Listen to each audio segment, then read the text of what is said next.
اگر آپ ادبی دنیا کے کاموں کو پسند کرتے ہیں اور ہماری مدد کرنا چاہتے ہیں تو نیچے دی ہوئی اکاؤنٹ ڈیٹیلز کے ذریعے کر سکتے ہیں۔ شکریہ۔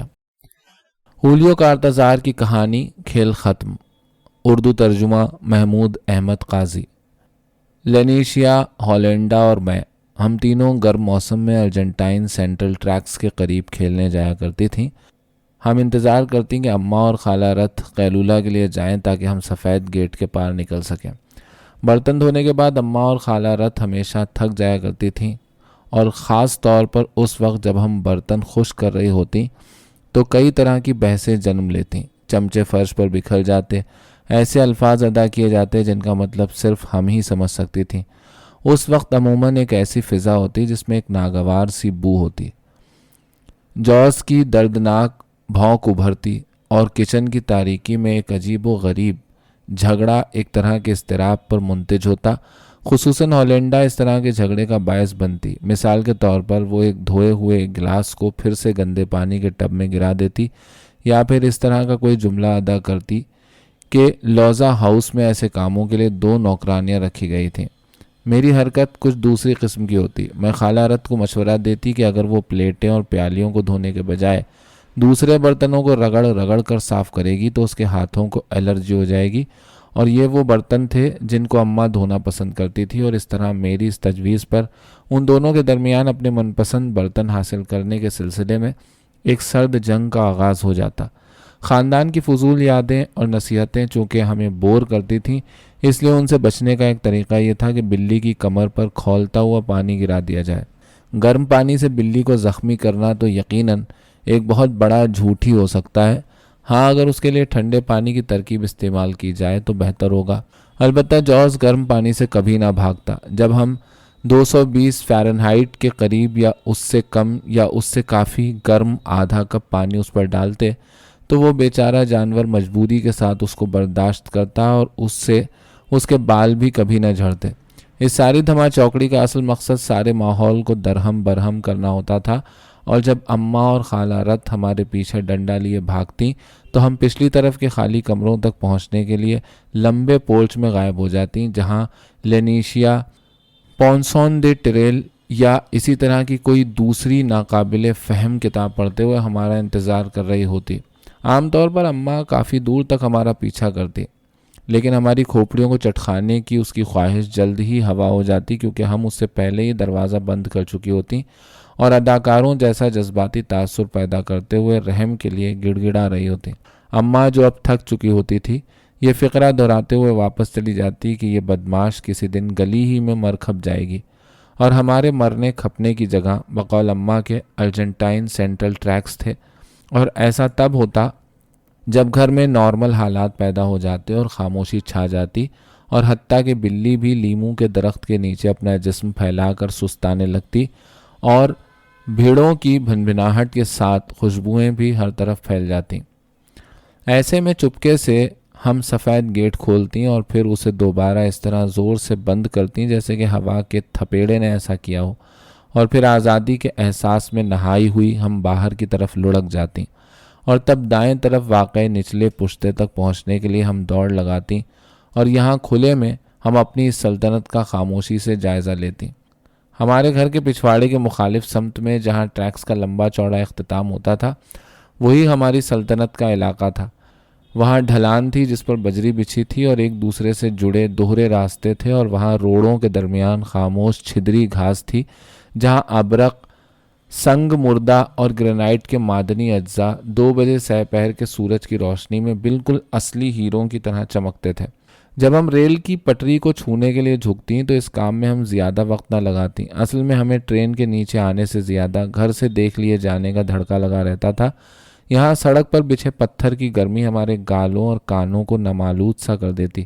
یہاں ہم کبھی بیٹھتی اور پھر اٹھ کھڑی ہوتی، اور اس گرم علاقے میں ہماری یہ اٹھک بیٹھک جاری رہتی، اور ہم ایک دوسرے کے چہرے کی طرف دیکھتے ہوئے پسینے کی مقدار کو جانچتی رہتی، کیونکہ جلد ہی ہم سب پسینے میں شرابور ہو جاتی، اور ہمیشہ ہم خاموشی سے فاصلے پر موجود ٹریکس کی جانب دیکھتی رہتی یا پھر دوسری طرف دریا کے پھیلاؤ کو تکتی رہتی۔ اپنی سلطنت کے اس پہلے معائنے کے بعد ہم سفید گیٹ کا احاطہ کرنے والی دیوار کے قریب بید مجنوں کے درختوں کے معمولی سے سائے میں لڑک جاتی۔ یہ جگہ ہماری سلطنت کا دارالخلافہ تھی، ایک الگ تھلگ شہر، اور ہمارے کھیل کا ہیڈ کوارٹر۔ کھیل کا آغاز لینیشیا ہی کرتی۔ وہ ہم تینوں میں سب سے زیادہ خوش قسمت اور امتیازی حق کی مالک تھی۔ لینیشیا کو پلیٹیں صاف نہیں کرنی پڑتی تھیں اور نہ ہی بستر درست کرنے پڑتے تھے۔ وہ اپنا سارا دن پڑھنے میں یا تصویریں چسپاں کرنے میں گزار دیتی تھی۔ رات کو وہ یا تو اپنے کمرے ہی میں ٹھہری رہتی، اور اگر اس کی خواہش ہوتی تو اسے پینے کو گرم یخنی دی جاتی، اور اسی طرح کے دوسرے فوائد بھی اسے حاصل تھے۔ اسے جو استحقاق حاصل تھا اس کے حوالے سے اس نے آہستہ آہستہ کچھ زیادہ ہی فائدے حاصل کر لیے تھے، اور کھیل میں بھی اس نے پچھلی گرمیوں سے سربراہی حاصل کر لی تھی۔ میرے خیال میں یقیناً اس نے ہماری ساری سلطنت کا انتظام اپنے ہاتھ میں لے لیا تھا۔ کوئی بھی معاملہ ہو، وہ احکامات صادر کرنے میں بہت تیز تھی۔ میں اور ہالینڈا بغیر کسی احتجاج کے تقریباً ہنسی خوشی اس کی بات مان لیتی تھیں۔ ممکن ہے کہ ہم پر اماں کے ان لیکچرز کا زیادہ اثر ہو جو لینیشیا کے ساتھ اچھا برتاؤ کرنے کے بارے میں ہوتے تھے، یا پھر یہ وجہ بھی ہو سکتی ہے کہ ہم واقعی لینیشیا سے محبت کرتی تھیں، اور شاید اسی لیے ہمیں اس کے حاکمانہ رویے سے تکلیف نہیں پہنچتی تھی۔ افسوسناک بات صرف ایک ہی تھی کہ وہ اپنی ظاہری حالت میں ہماری باس لگتی نہ تھی۔ وہ قد میں ہم دونوں سے چھوٹی تھی اور بہت دبلی پتلی تھی۔ ہالینڈا بھی دبلی پتلی تھی اور میرا وزن بھی کبھی 110 پاؤنڈ سے زیادہ نہیں رہا تھا، مگر لینیشیا تو اس ضمن میں ہم دونوں سے بھی گئی گزری تھی، بلکہ اس سے بھی کچھ زیادہ ہی، یعنی اتنی پتلی دبلی کے فاصلے سے بھی اس کے کانوں اور گردن کی ہڈیاں دیکھی جا سکتی تھیں۔ شاید اس کی وجہ اس کی کمر کی اکڑن تھی، جس کی بنا پر وہ اتنی کمزور دکھائی دیتی تھی۔ مثلاً وہ اپنا سر دائیں بائیں مشکل ہی سے گھما سکتی تھی۔ وہ ایک تہہ کیے ہوئے کپڑے پر استری کرنے والے اس بورڈ کی طرح تھی جیسا کہ لوزا ہاؤس میں موجود تھا، اور جسے وہ لوگ ایک سفید مٹیریل سے ڈھکا رکھتے تھے، یعنی اس بورڈ کی طرح جس کا کھلا حصہ دیوار کے ساتھ اوپر کی جانب لگا ہوتا تھا۔ بہرحال وہی ہماری رہنمائی کرتی تھی۔ سب سے زیادہ پریشان کن وہ تصور تھا کہ کسی دن اماں اور خالہ رت ہمارے کھیل کے بارے میں جان جائیں گی، اور اگر ایسا ہو گیا تو یہ ایک ناقابل یقین ابتر صورتحال ہوگی۔ یہ راز کھل جانے کے بعد ہمارے لیے سخت سست الفاظ، دھمکیاں اور ہمارا احتجاج تھا، اور پھر سزا کے طور پر ہماری قسمتوں کے بارے میں وہ فیصلہ تھا جس میں ہمارے مر کھپ جانے کی پیشگوئی شامل تھی۔ یہ آخری پیشگوئی ہمیں حیرت زدہ کرنے کے لیے کافی تھی، کیونکہ باہر گلی میں مر کھپ جانے پر ہمیں کوئی اعتراض نہ تھا۔ سب سے پہلے لینیشیا ہمارے لیے قرآن اندازی کرتی۔ ہم ہاتھ میں چھپے ہوئے سنگریزے استعمال کرتے تھے جن کی ہم ہر حال میں 21 تک گنتی کرتی تھی۔ اگر ہم 21 تک کی گنتی والا طریقہ اختیار کرتی تو ہم گنتی میں کسی قسم کے دھوکے سے بچنے کے لیے تصوراتی سطح پر 2 یا 3 مزید لڑکیوں کو شامل کر لیتی۔ اگر ان سے کوئی 21ویں نمبر والی نکل آتی تو ہم اسے گروپ میں سے نکال دیتی اور دوبارہ قرعہ ڈالتی، حتیٰ کہ ہم میں سے کوئی ایک جیت جاتی۔ پھر میں اور ہالینڈا پتھر سرکاتی اور زیورات کا ڈبہ باہر نکالتی۔ مثلاً اگر ہالینڈا جیت جاتی تو میں اور لینیشیا زیورات کا چناؤ کرتے۔ کھیل 2 طرح کا ہوتا، یعنی حقیقت اور خیال۔ خیال یا تصور کے لیے زیورات کی نہیں بلکہ خاص قسم کی حرکات و سکنات کی ضرورت ہوتی تھی، جس طرح کے رشک کے اظہار کے لیے آپ اپنے دانتوں کی نمائش کر سکتے ہیں، مٹھیاں بھینچ سکتے ہیں اور انہیں ایسی حالت میں رکھیں جیسے کہ آپ پیچھے ہٹتے ہوئے محسوس ہو رہے ہوں۔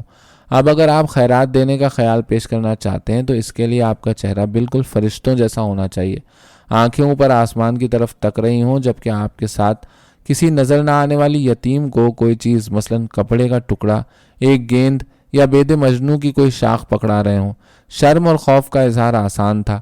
کینے اور حسد کے خیال کو پیش کرنے کے لیے بہت گہرے مطالعے کی ضرورت تھی۔ تقریباً تمام ہی مجسمے چونکہ ایک جبر کی حالت میں ہوتے تھے، اس لیے ان کے لیے زیورات کے چناؤ کی مکمل آزادی ہوتی تھی، اور اسی لیے جب کسی کو مجسمے کے رول کے لیے چن لیا جاتا تو اس کے لباس کی ہر باریکی کو نہایت احتیاط سے مد نظر رکھنا پڑتا تھا۔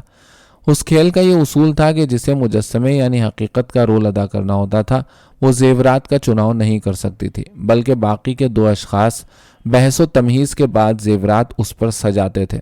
جیتنے والی کو جس طرح کا لباس اس کے لیے منتخب کیا جاتا، اسی لحاظ سے اپنے آپ کو ویسے ہی مجسمے میں ڈھالنا پڑتا تھا، اور یوں یہ کھیل خاصا پیچیدہ اور پرجوش ہو جاتا تھا۔ بعض اوقات ایسی الٹی تدبیر اختیار کی جاتی کہ مجسمے کو مجبوراً بڑی فضول قسم کی حیت اور فرسودہ زیبائش قبول کرنا پڑتی تھی، اور اسی لیے یہ مجسمے کا رول کرنے والی پر منحصر ہوتا تھا کہ وہ جتنی جلدی ممکن ہو سکے اپنے آپ کو کسی اچھی شکل کے مجسمے میں ڈھال لے۔ عام طور پر جب خیال کا کھیل ہوتا تو جیتنے والی بہت خوبصورت لباس زیب تن کرتی، مگر مجسمے اس معاملے میں اکثر بری طرح ناکام رہتے۔ تو جناب، جو کہانی میں یہاں بیان کرنے جا رہی ہوں، خدا ہی بہتر جانتا ہے کہ اس کا آغاز کب ہوا، لیکن واقعات میں تبدیلی اس وقت رونما ہوئی جب ٹرین سے پہلا رکا گرایا گیا۔ خیال اور حقیقت کے کھیل کی وجہ ہمارا اس سے لگاؤ نہیں تھا، بلکہ ہم اس سے جلدی ہی بور ہو جایا کرتے تھے۔ اصول کے مطابق جیتنے والی کو بید مجنوں کے درخت کے سائے سے ہٹ کر پشتے کے دامن میں نیگرے سے 2:08 پر آنے والی ٹرین کے انتظار میں ساکت کھڑا رہنا پڑتا تھا۔ اتنی اونچائی پر، جو پیلرمو سے بھی زیادہ بلند تھی، ٹرینیں خاصی تیزی کے ساتھ گزرتی تھیں اور ہم خیالوں اور مجسموں کا کھیل کھیلنے میں ہچکچاہٹ محسوس نہیں کرتی تھیں۔ ہم بمشکل ہی ٹرین کی کھڑکیوں کے قریب بیٹھے لوگوں کو دیکھ پاتی تھیں، لیکن وقت کے ساتھ ساتھ ہم نے اتنی مہارت ضرور حاصل کر لی کہ اب ہم نے جان لیا تھا کہ کچھ مسافر ہمیں دیکھنے کے متمنی ضرور تھے۔ ایک سفید بالوں والا شخص جس نے کچھوے کی کھال سے بنا چشمہ پہنا ہوتا تھا، وہ اکثر ٹرین کی کھڑکی سے سر باہر نکال کر حقیقت یا خیال کی طرف اپنا رومال لہرایا کرتا تھا۔ اسکول سے واپس اپنے گھروں کو لوٹنے والے لڑکے جو زیادہ تر ڈبوں کے پائیدانوں پر بیٹھے ہوتے تھے، ان میں سے کچھ ہماری طرف دیکھ کر شور مچاتے، لیکن ان میں سے چند ہمیں نہایت انہماک سے دیکھتے جاتے۔ ہم میں سے جو خیال یا حقیقت کا رول کرتی تھی، اسے تو کچھ زیادہ یہاں سے دکھائی نہ دیتا تھا، کیونکہ اسے اپنے رول کی مناسبت سے اپنے آپ کو ایک ہی حالت میں برقرار رکھنے پر توجہ دینی پڑتی تھی، لیکن باقی کی دو، جو کہ بید مجنوں کے درخت کے نیچے دبکی ہوتی تھیں، لوگوں کی توجہ یا لا تعلقی کا نہایت باریک بینی سے تجزیہ کر سکتی تھیں۔ یہ بدھ کا دن تھا جب ٹرین کے دوسرے ڈبے سے وہ رکا گرایا گیا۔ یہ ہالینڈا کے قریب گرا اور اس نے ایک طرح کے بغض اور کینے کے ساتھ اسے میری طرف لڑکا دیا۔ نہایت مضبوطی سے طے کیا ہوا یہ کاغذ کا ایک چھوٹا سا ٹکڑا تھا جسے لوہے کے خول کے ذریعے پھینکا گیا تھا۔ یہ خاصی حد تک خراب مردانہ تحریر تھی۔ لکھا تھا، مجسمے بھی بہت خوبصورت لگتے ہیں، دوسرے ڈبے کی تیسری کھڑکی کے قریب بیٹھا ہوں، ایریل بی۔ کسی لوہے کے خول میں اسے ٹھونسنا اور پھر سیدھا ہماری طرف پھینکنا، اس کی تکلیف کرنا کوئی اتنا بھلا عمل نہیں تھا، لیکن ہم اس سے خوش ہوئیں۔ ہم نے قرآن اندازی کے ذریعے طے کیا کہ یہ رکا کس کے پاس رہے گا، اور یوں میں جیت گئی۔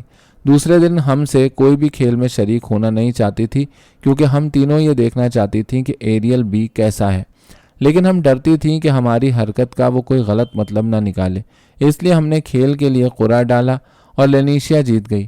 ہالینڈا اور میں بہت خوش تھیں، کیونکہ ہمارے خیال میں لینیشیا مجسمے کا رول بہت اچھی طرح سے ادا کرتی تھی۔ جب وہ مجسمہ بنتی تھی تو اس کا ساکت ہونا زیادہ نمایاں نہیں ہوتا تھا، اور وہ بہت زیادہ پروقار حرکات و سکنات کا مظاہرہ کرنے کی ماہر تھی۔ جب اسے خیال والا رول نبھانا ہوتا تو وہ اپنے لیے فیاضی، پاک بازی، قربانی اور دستبرداری جیسے موضوعات چنتی تھی۔ مجسمے کے رول کے لیے وہ دیوان خانے میں وینس کا اسٹائل اپناتی تھی، جسے خالہ رت وینس دی نیلو کہتی تھی۔ اسی وجہ سے ہم نے خاص طور پر زیورات کا چناؤ کیا تھا کہ ایریل متاثر ہو سکے۔ ہم نے اسے سرخ مخمل کے ٹکڑے کا چغا پہنایا اور اس کے سر پر بید مجنوں کی شاخوں سے بنا ایک تاج سجایا۔ کیونکہ اس کا لباس مختصر آستینوں والا تھا، اس لیے یونانی تاثر بہت نمایاں تھا۔ لینیشیا نے سائے تلے تھوڑی سی مشق کی اور ہم نے فیصلہ کیا کہ ہم دونوں بھی نہایت ہوشیاری کے ساتھ مگر دوستانہ انداز میں ایریل کے سامنے آ کر اس کی طرف ہاتھ لہرائیں گی۔ لینیشیا شاندار لگ رہی تھی۔ جب ٹرین آئی تو وہ اپنی انگلی تک نہ ہلا سکی، چونکہ وہ اپنا سر گھما نہیں سکتی تھی، اس لیے اس نے اپنا سر پیچھے کی طرف جھکا دیا اور یوں اس کے بازو بھی اس کے جسم کے پیچھے چھپ گئے، جیسے کہ اس کے بازو تھے ہی نہیں۔ بس وہ اپنے چغے میں وینس دی نیلو ہی لگ رہی تھی۔ تیسری کھڑکی میں ہم نے سنہرے رنگ کے گھنگریالے بالوں اور روشن آنکھوں والے ایک لڑکے کو دیکھا۔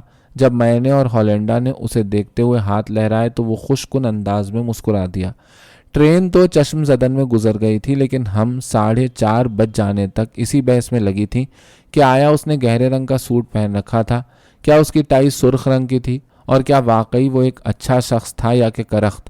جمعرات کے دن میں نے پژمردگی کے موضوع سے خیال کا رول اپنایا تو ہمیں ایک دوسرا رقعہ ملا جس پر تحریر تھا، میں تم تینوں کو ہی بہت پسند کرتا ہوں، ایریل۔ اب کہ اس نے اپنا سر اور ایک ہاتھ کھڑکی کے باہر نکالا تھا اور قہقہا لگاتے ہوئے اس نے اپنا ہاتھ لہرایا تھا۔ ہم نے اس کی عمر کا اندازہ 18 برس کے قریب لگایا۔ ویسے ہمیں یقین تھا کہ وہ 16 سے زیادہ کا نہیں تھا، اور ہم نے اندازہ کیا کہ وہ ہر روز کسی انگلش اسکول میں پڑھنے جاتا ہے۔ اسے کسی کارخانے میں کام کرنے والے کے طور پر سوچ ہی نہیں سکتی تھیں۔ بس اسی سے آپ اندازہ لگائیے کہ ایریل کتنا شاندار شخص تھا۔ پھر ایسا ہوا کہ ہالینڈا بہت خوش قسمت رہی اور وہ مسلسل 3 روز تک کھیل میں جیت حاصل کرتی رہی۔ اس نے خیالوں کے کھیل میں ایک ملامتی اور پھر چور کا سوانگ بھرا، اور عین اس وقت جب ٹرین موڑ رہی تھی اس نے ایک پاؤں پر اپنا توازن قائم رکھتے ہوئے بیلرینا کے مجسمے کا مشکل رول ادا کیا۔ اگلے دن میں جیت گئی، اور اس سے اگلے دن بھی قسمت میرے ساتھ رہی، اور اس دن جب میں خوف کا روپ دھارے ہوئے تھی تو ایریل کا ایک رقعہ عین میری ناک پر آ کر گرا۔ اس کی تحریر ہماری سمجھ سے باہر تھی۔ اس پر درج تھا، جو سب سے زیادہ مست ہے وہی سب سے زیادہ خوبصورت ہے۔ بالآخر لینیشیا اس پیغام کا مفہوم جان گئی۔ ہم نے دیکھا کہ وہ شرما گئی تھی اور اپنے آپ میں کھو گئی تھی۔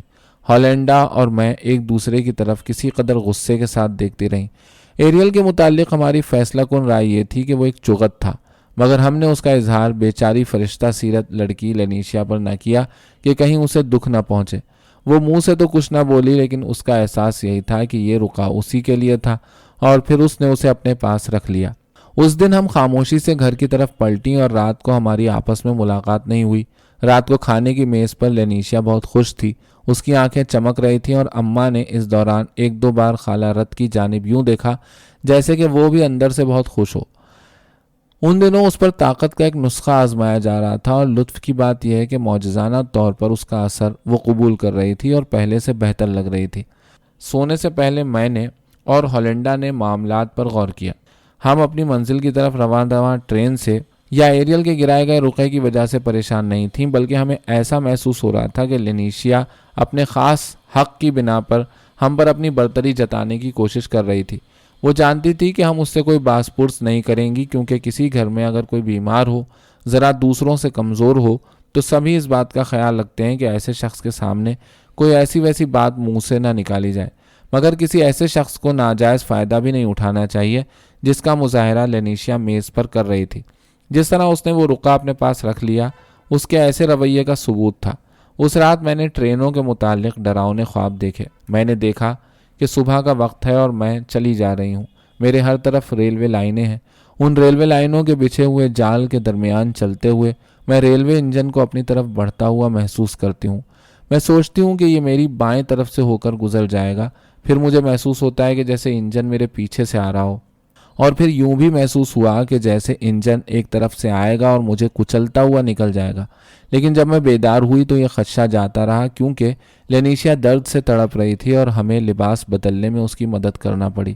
ہمارے خیال میں وہ کل کے واقعے پر کسی قدر شرمندہ تھی، اور ہم نے اس کے ساتھ نہایت دوستانہ رویہ اپناتے ہوئے اسے کہا کہ شاید زیادہ چلنا پھرنا اس کے لیے مضر صحت ہوگا، اس لیے بہتر ہے کہ وہ اپنے کمرے میں رہے اور اپنے آپ کو مطالعے میں مصروف رکھے۔ اس نے جواب میں کچھ نہ کہا، بلکہ وہ ناشتے کی میز پر چلی آئی۔ جب اماں نے اس کی خیریت دریافت کی تو اس نے کہا کہ وہ بہتر محسوس کر رہی ہے اور اس کی کمر کی تکلیف بھی بہت حد تک کم ہے۔ اس نے نہایت پختہ عزم کے ساتھ یہ بیان کیا اور ہماری طرف دیکھنے لگی۔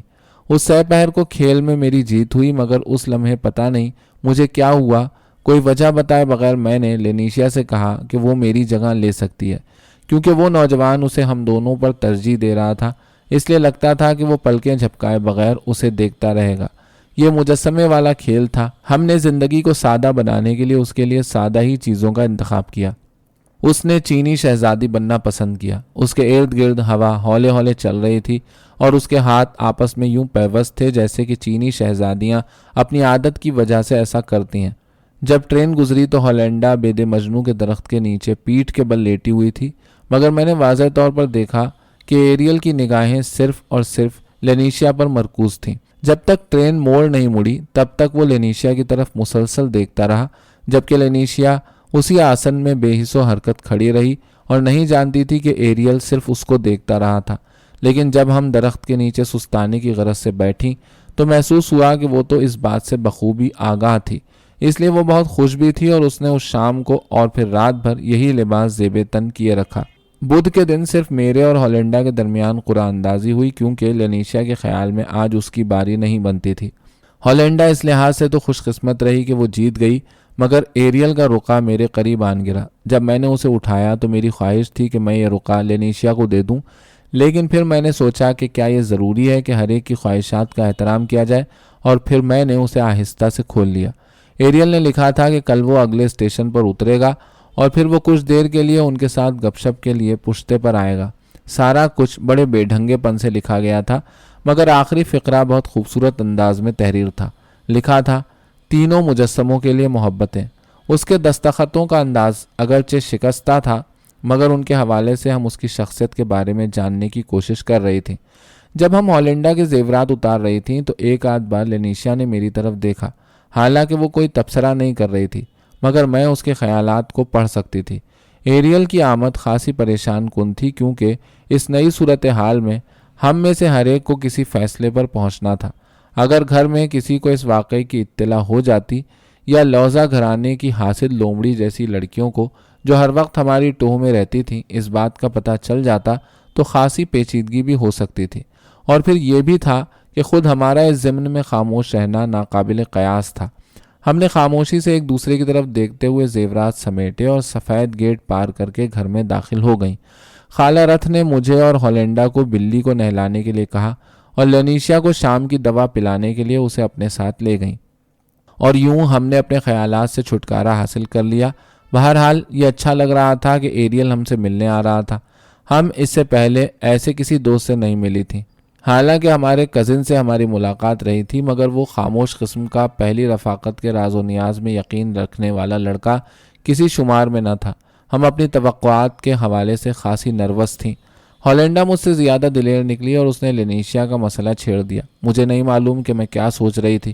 ایک طرف تو مجھے یہ خیال پریشان کر رہا تھا کہ ایریل بہرحال حقیقت جان لے گا، اور یہ بات بھی صحیح تھی کہ مسئلے کو از خود حل ہو جانا تھا، اور پھر کسی دوسرے کے لیے اپنے آپ کو راہ سے ہٹانا کہاں کی دانشمندی تھی۔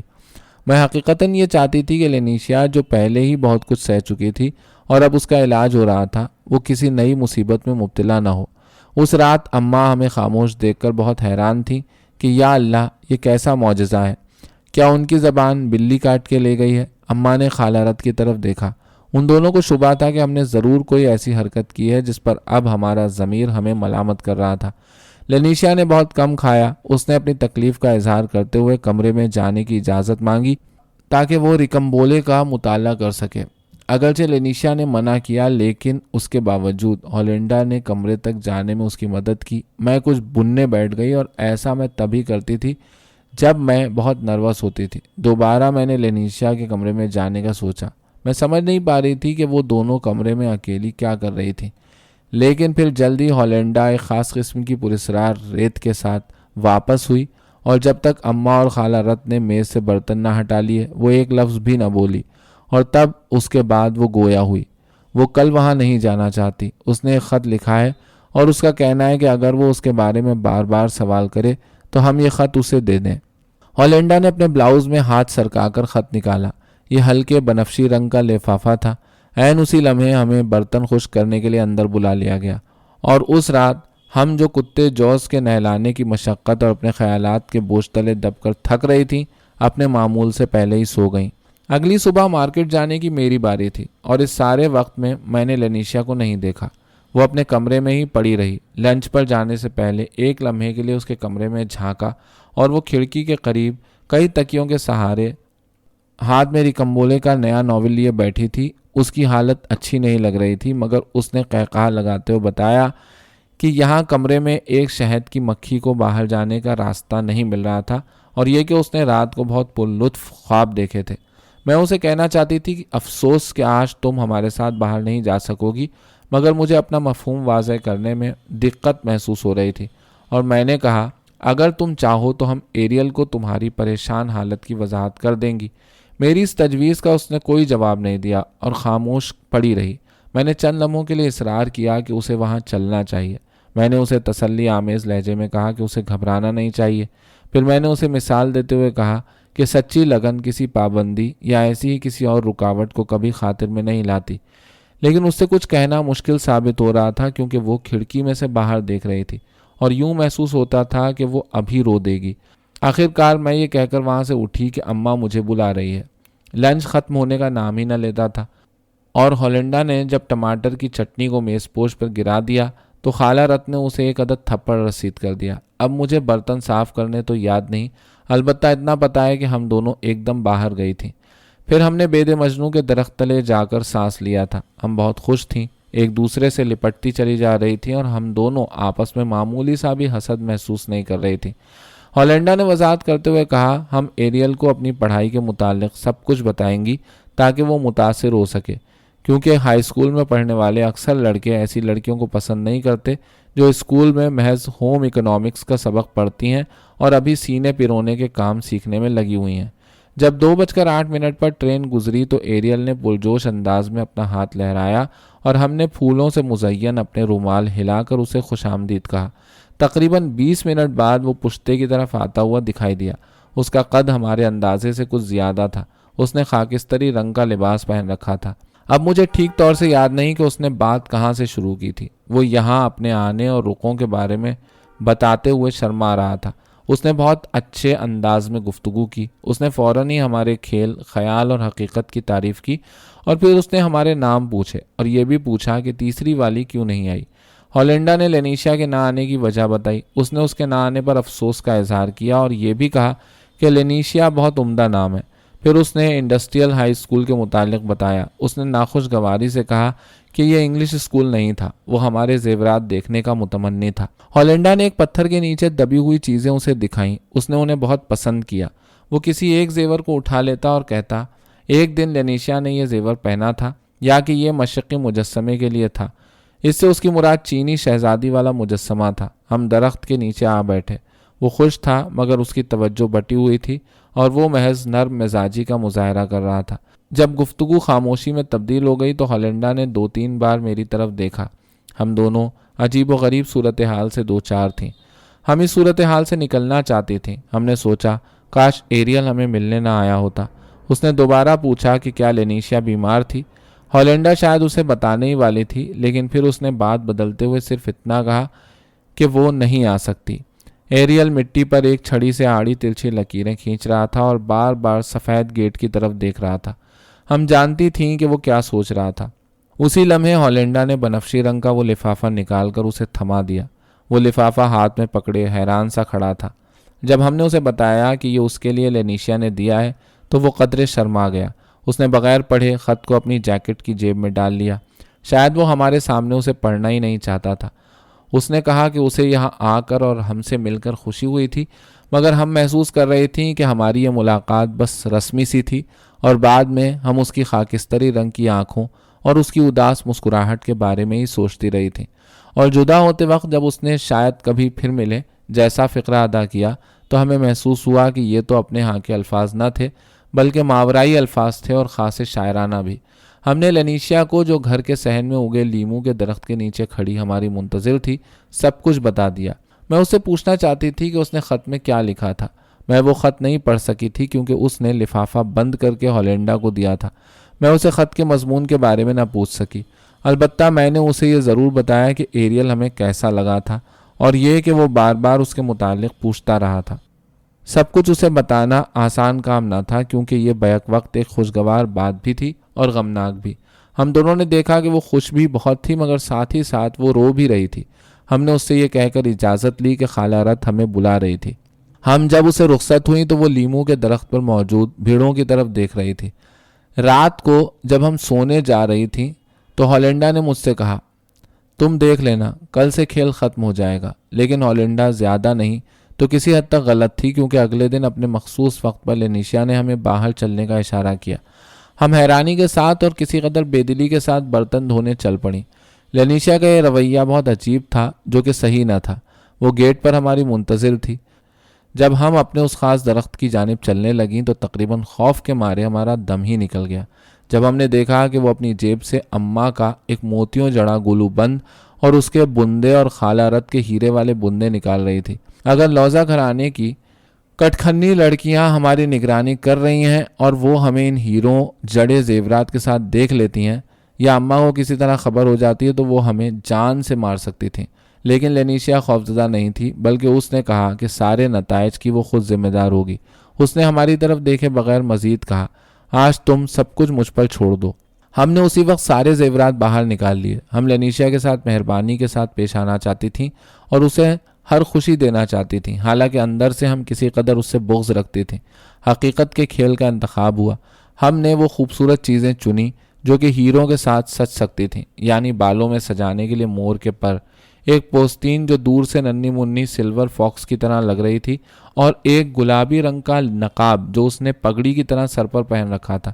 ہم نے دیکھا کہ وہ بغیر ہلے جلے مجسمے کے تصور کو اپنے ذہن میں مرتکز کر رہی تھی، اور جب ٹرین موڑ مڑی تو وہ سورج کی روشنی میں چمکتے ہوئے موتیوں کے ساتھ ڈھلان کے دامن میں جم کر کھڑی ہو گئی۔